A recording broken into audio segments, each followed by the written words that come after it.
สวัสดีจ้าพ่อแม่พี่น้องมื้อนี้ก็มีธรรมะมาฝากคือเก่าเนาะโอวาทธรรมจากท่านเจ้าคุณพระภาวนาวชิรจารย์เนาะผลของกรรมเนาะพี่น้องผลของกรรมบ่ได้เป็นไปตามความเชื่อของเฮาเด้แต่ว่ามันเป็นไปตามความจริงที่เฮาเฮ็ดเฮาสร้างเนาะกรรมบ่หมดไปด้วยการทดใส่กรรมดอกแต่ว่ากรรมมันสิหมดด้วยการพัฒนากรรมคือการปรับปรุงตัวเฮาให้เฮ็ดแต่กรรมดีที่หลายๆขึ้นไปกว่าเก่าจนพ้นจากขันของกรรมไปนั่นล่ะ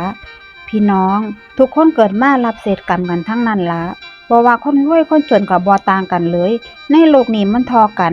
ตรงที่เกิดและตายเท่ากันหมดโลกมนุษย์มันมีทุกกระแสและสิต่างกันก็ตอนที่วิญญาณออกจากร่างนั่นล่ะถ้าไปข้างล่างคือทุกข์เนาะถ้าไปสวรรค์ก็มีแต่สุขไปพรหมก็มีแต่ความเบาสบายแล้วเฮาสิไปเกิดภพภูมิใดล่ะเฮาก็เลือกเอาเฮาก็เตรียมตัวเอาเองเถอะแล้วเฮาก็จงตั้งใจเฮ็ดแต่กรรมใหม่คือกรรมฐานนั่นล่ะพี่น้อง